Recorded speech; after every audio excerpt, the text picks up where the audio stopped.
사도행전 27장 21절부터 44절까지의 말씀입니다. 사도행전 27장 21절 말씀. 너희 여러 사람이 오래 먹지 못하였음에 바울이 가운데 서서 말하되 여러분이여 내 말을 듣고 그에 대해서 떠나지 아니하여 이 타격과 손상을 면하였더라면 좋을 뻔하였느니라. 내가 너희를 권하노니 이제는 안심하라. 너희 중 아무도 생명에는 아무런 손상이 없겠고 오직 배뿐이리라. 내가 속한 바 곧 내가 섬기는 하나님의 사자가 어젯밤에 내 곁에 서서 말하되 바울아 두려워하지 말라. 내가 가이사 앞에 서야 하겠고 또 하나님께서 너와 함께 항해하는 자를 다 내게 주셨다 하였으니 그러므로 여러분이여 안심하라. 나는 내게 말씀하신 그대로 되리라고 하나님을 믿노라. 그런즉 우리가 반드시 한 섬에 걸리리라 하더라. 열나흘째 되는 날 밤에 우리가 아드리아 바다에서 이리저리 쫓겨가다가 자정쯤 되어 사공들이 어느 육지에 가까워지는 줄을 짐작하고 물을 재어보니 20길이 되고 조금 가다가 다시 재니 15길이라. 암초에 걸릴까 하여 고무로 넷을 내리고 날이 새기를 고대하니라. 사공들이 도망하고자 하여 이물에서 닻을 내리는 채 하고 거룻배 바다에 내려놓거늘 바울이 백부장과 군인들에게 이르되 이 사람들이 배에 있지 아니하면 너희가 구원을 얻지 못하리라 하니 이에 군인들이 거룻줄을 끊어 떼어버리니라. 날이 새어가매 바울이 여러 사람에게 음식 먹기를 권하여 이르되 너희가 기다리고 기다리며 먹지 못하고 줄인 지가 오늘까지 열나흘인즉 음식 먹기를 권하노니 이것이 너희의 구원을 위하는 것이요 너희 중 머리카락 하나도 잃을 자가 없으리라 하고 떡을 가져다가 모든 사람 앞에서 하나님께 축사하고 떼어 먹기를 시작하매 그들도 다 안심하고 받아 먹으니 배에 있는 우리의 수는 전부 276명이었더라.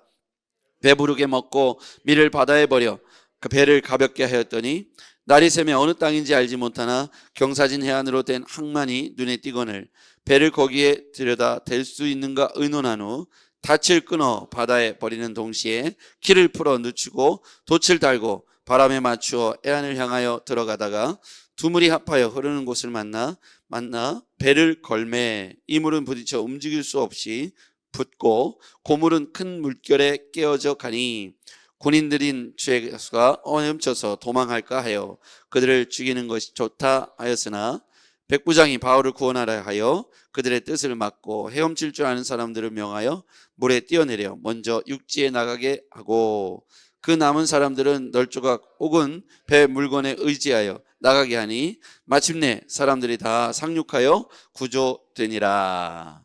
아멘. 오늘 전반부의 말씀에 이렇게 쭉 바울이 배 가운데 서가지고 선포하는 내용이 나와 있습니다. 그런데 여기에서 보면 22절 말씀에 내가 너희를 권하노니 이제는 안심하라. 이제는 안심하라. 왜 안심해야 됩니까? 하나님의 선지자, 하나님의 사자가 어젯밤에 나에게 서서 말씀해 주었다. 그 이유가 있다는 거예요. 24절 시작. 바울아 두려워하지 말라. 내가 가이사 앞에 서야 하겠고 또 하나님께서 너와 함께 항해하는 자를 다 내게 주셨다 하였으니.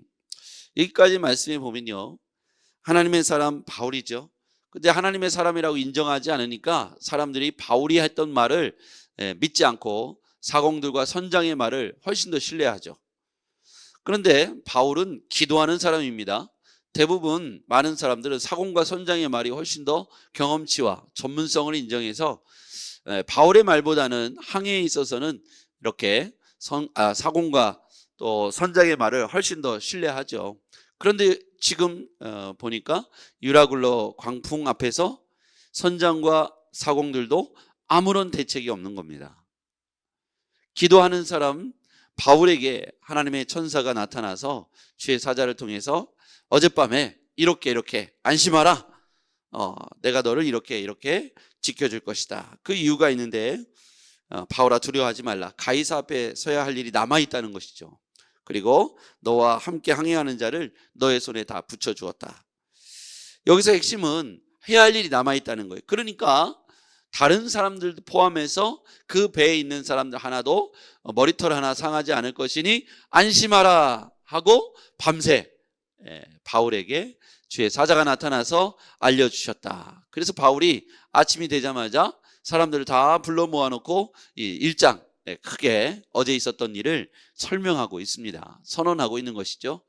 그래서 이것을 믿는 사람과 믿지 않는 사람으로 갈라집니다.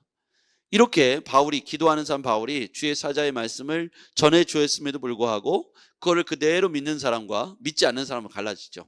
만약에 믿었다면 이제까지 2주 동안이나 음식을 먹지 않았어요. 그들은 금식 이후에도 먹지 않았기 때문에 유라굴로 광풍을 만난 그 시점부터 2주 동안 아무것도 먹지 않았기 때문에 기진맥진합니다. 바울이 그 가운데 음식을 먹자 이렇게 얘기하죠. 왜냐하면 살 거니까. 구원의 여망이 있으니까 음식을 먹자. 그런데 이 말을 사람들이 잘 안 믿죠. 그러니까 276명을 다 불러 모아놓고 바울이 떡을 떼어가지고 빵을 떼어가지고 자기가 먹습니다. 그러면서 사람들에게 나눠주죠. 그러면서 나눠 먹습니다. 이제서야 사람들이 안심하고 먹기를 시작하죠. 이때까지 왜 이 사람들이 음식을 먹지 못했냐면 두려움이죠. 이제 죽게 생겼는데 음식이 넘어가냐 이겁니다. 그런데 하나님을 신뢰하는 사람 바울은 음식을 먹을 수 있었던 거예요. 하나님께서 함께 하시니까 이 눈에 보이는 유라굴로 광풍도 지나갈 것이라는 겁니다. 자, 여기에서 우리가 얻을 수 있는 교훈이 있어요. 첫 번째, 하나님의 사람은 유라굴로 광풍 속에서도 희망을 발견하는 사람입니다. 믿음의 사람은 광풍이 불어와도 그곳에서 희망을 발견하고 소망을 찾아내는 사람입니다. 여러분이 그렇게 되기를 주의 이름으로 축복합니다. 선장과 선주도 경험치가 아무리 많아도 이 사람들이 답을 내놓지 못했어요. 바울이 얘기할 때는 사람들이 전혀 신뢰하지 않았죠.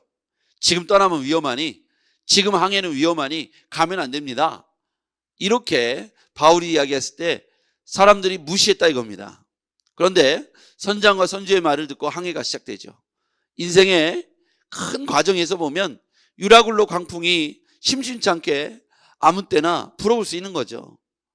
사람들은 선장과 선주의 말을 믿고 따라왔지만 유라굴로 광풍을 만나자 죽게 되었다고 두려움에 휘감겨 먹을 것도 포기하고 희망을 잃어버렸습니다.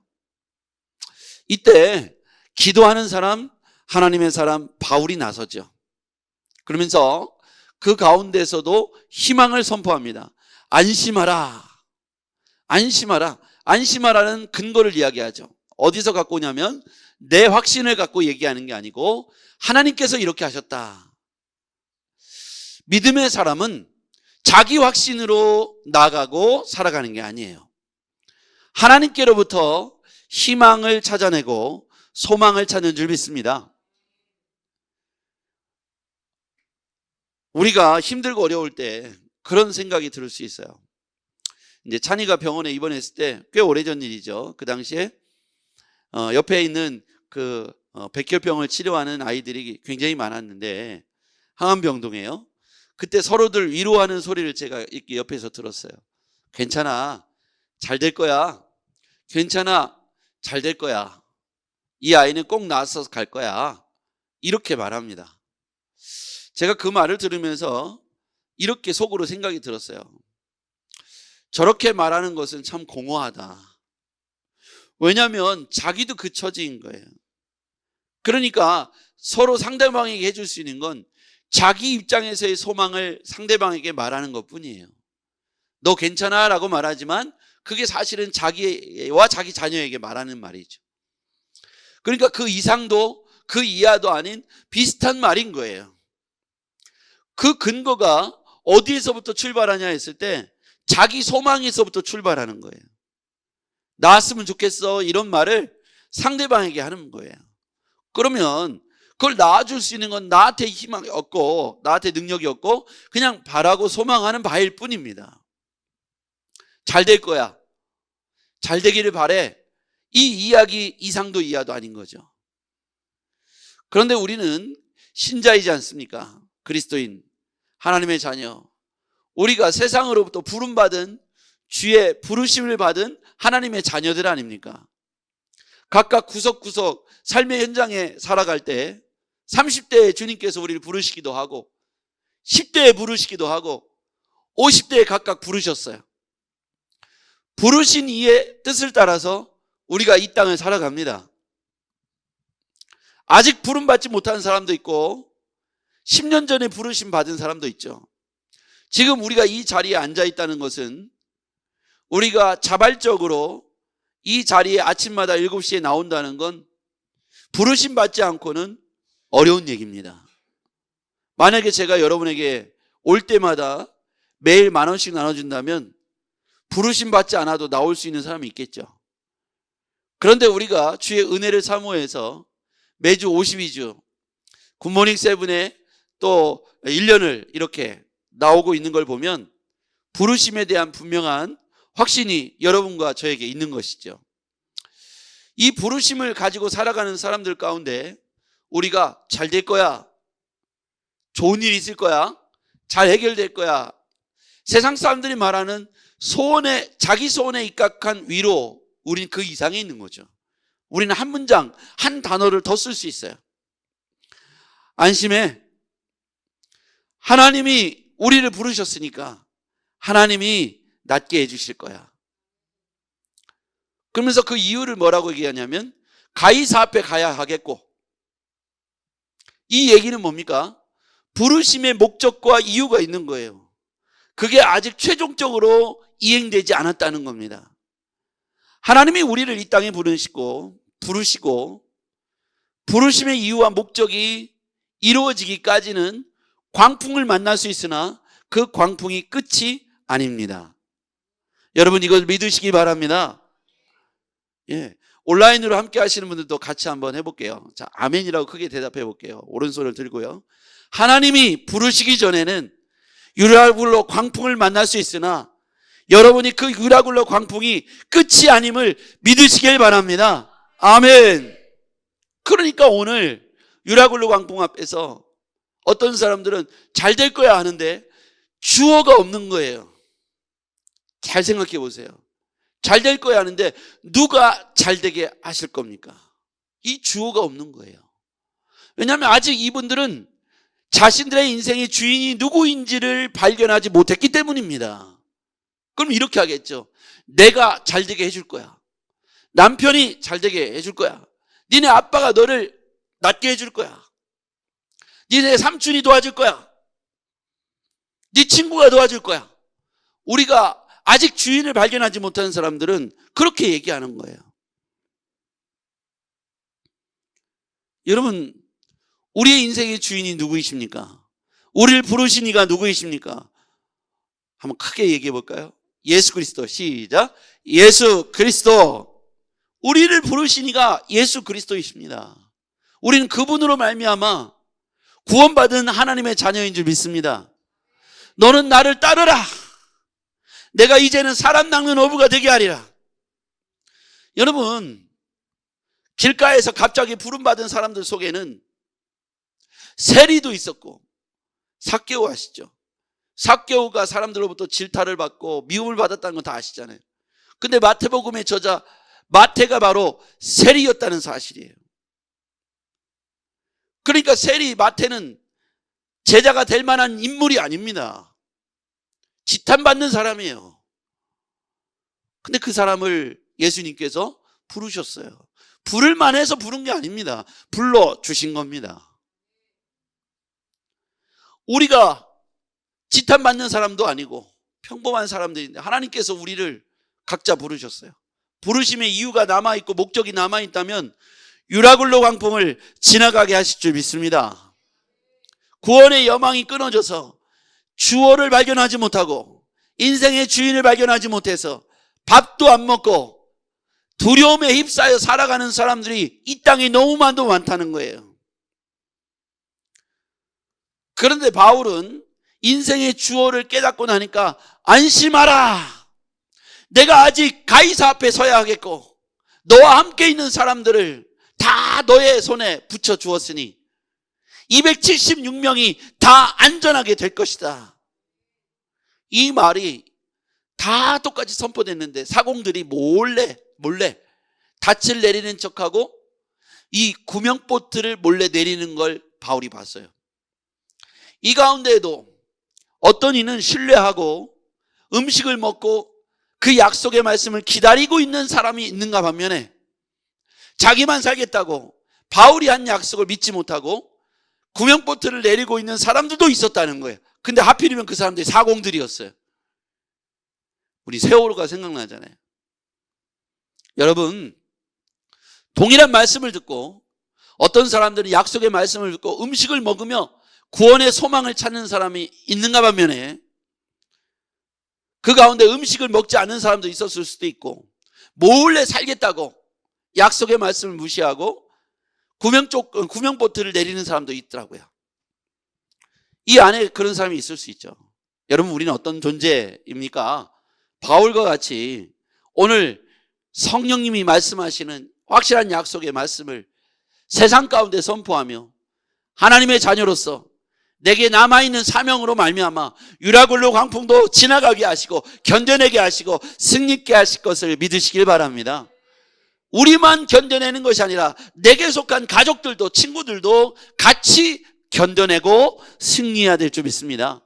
이 소망이 여러분의 입술을 통해서 선포되기를 바랍니다. 안심하라, 안심하라. 주의 성령께서 내게 말씀하셨다.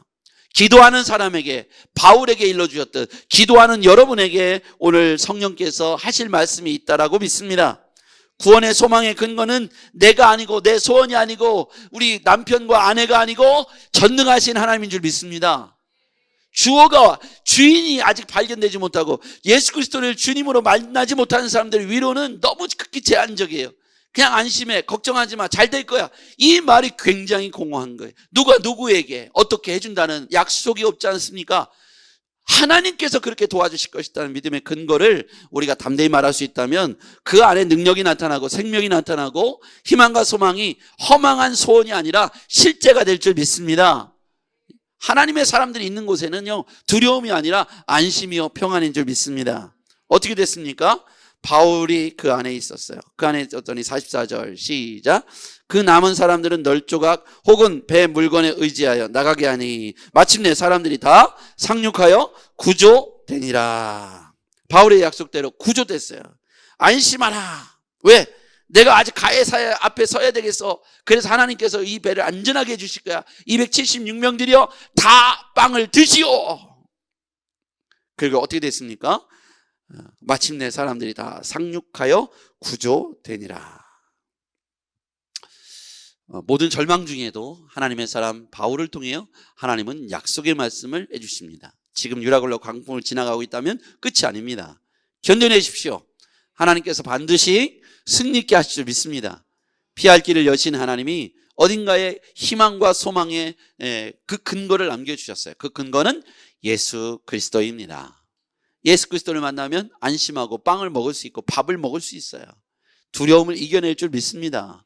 그리스도의 소망이 우리에게 소망이 되고 그리스도의 약속이 모두 나를 둘러싸고 있는 276명에게 내 가족과 내 자녀들에게 오늘 이 말씀이 황당무계한 위로가 아니라 소원에 근거한 이야기가 아니라 약속에 근거한 선포가 오늘 우리 입술로 선포되기를 주의 이름으로 축복합니다.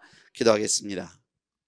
전능하신 아버지 하나님, 막연한 잘 될 거야가 아니라 오늘 하나님께서 이렇게 말씀하셨다는 바울의 이야기가 소망이 되고 실제로 다 상륙하여 구조된 이야기를 보면서 신자들이 어떤 말을 해야 하고 어떤 생각과 어떤 뜻으로 이 땅을 살아가야 될지 고백합니다. 하나님, 바울이 그러했듯 광풍 앞에서도 피할 길을 예비하시는 하나님을 의지하게 도와주시옵소서. 유라굴로 광풍이 끝이 아님을 우리가 분명하게 선언하게 도와주시옵소서. 예수님의 이름으로 기도했습니다. 아멘.